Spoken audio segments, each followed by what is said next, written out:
I'm delighted to have the opportunity to speak to you today. You've put together a very interesting programme with many world-renowned speakers, so I really regret that I'm not able to be with you in person. The timing of this conference is perfect. It is vital that the idea of excellence, which I believe is so important to our future, is more widely understood and promoted. My hope is that the Danish presidency in 2012 will be able to give the same political momentum to stimulating excellence as it did in 2002 to creating the European Research Council. The ERC has been a tremendous success, not least because it is built from top to bottom around the idea of excellence. There are many lessons we can take from it. After I became Commissioner for Research, Innovation and Science, I saw that the EU had many great initiatives supporting research and innovation, but I quickly realised that we could achieve more by bringing these together, by concentrating on areas with clear European added value, by rationalising our objectives, by focusing resources, and just as importantly, by simplifying our programmes and instruments. That is why Horizon 2020, the new European programme for research and innovation, will be built around three distinct yet mutually reinforcing priorities: excellent science, industrial leadership and societal challenges. We aim to speed up development of the technologies and innovations that will underpin tomorrow's businesses and help innovative European SMEs to grow into world-leading companies. We will respond directly to the policy priorities and societal challenges identified in the Europe 2020 strategy and stimulate the critical mass of research and innovation efforts needed to achieve the Union's policy goals. But underpinning all these efforts will be the first pillar of Horizon 2020, excellent science. Excellent science provides the bedrock of our future growth and well-being. It is therefore a great pleasure for me to focus my speech today on excellence in European research. So what does it mean to support excellent science? You would think that nobody could object to supporting excellence. But I have come to realise that excellence means different things to different people. When some people hear supporting excellence, they misguidedly think funding academic indulgence. What about the pressing challenges facing society? What about the economic crisis? When others hear about supporting excellence, they think of funding the elite at the expense of everyone else. What about using Europe's full potential? What about capacity building? I'm a very practical person. I came into politics to get things done. What I'm passionate about is improving the lives of people in Europe, helping to create a sustainable future and helping to build competitive industries that are able to create jobs. So it would be great if we could simply assign scientists to particular problems and expect them to provide solutions within tight deadlines.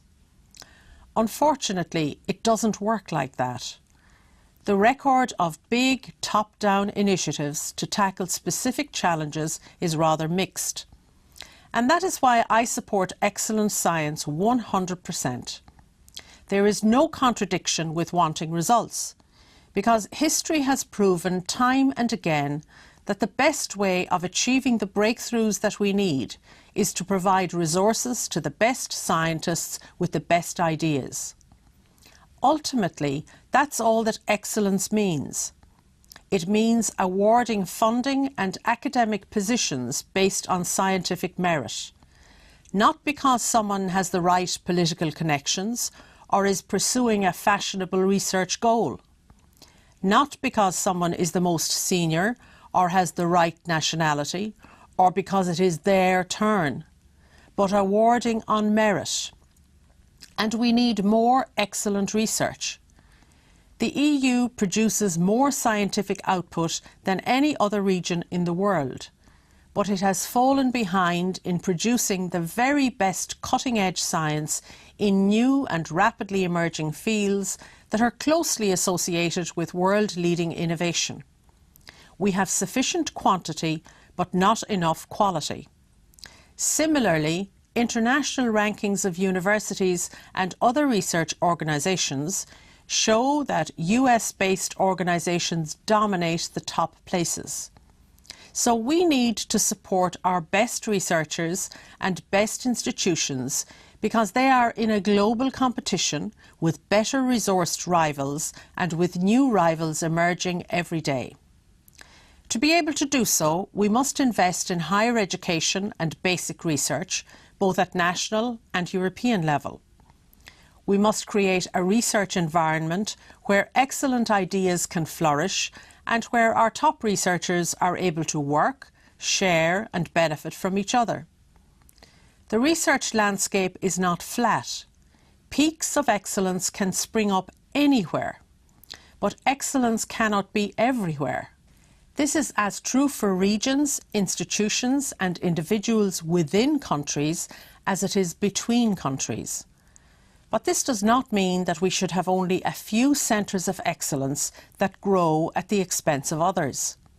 So it is crucial to recognise that excellence doesn't develop on its own. It requires nurturing and resources. And that is why we are supporting capacity building with massive investment from the cohesion funds. Between 2007 and 2014, for every euro spent by the ERC, we forecast that the cohesion funds will invest at least another €10 supporting research and innovation in cohesion regions. In addition, I've been working hard with my colleagues to ensure that Horizon 2020 and cohesion funds will work together more seamlessly in future. But more than resources, excellence requires the right philosophy, a commitment to reform, a willingness to identify particular strengths and opportunities that may mean difficult choices as part of a smart specialisation strategy. Excellence also requires a willingness to work to build up the right conditions and practices over many years. That is why, by exploring and setting out these conditions, the declaration from this conference is so timely. Our ambition is to raise the level of excellence in Europe's science base, to ensure a steady stream of world-class research and to secure Europe's long-term competitiveness.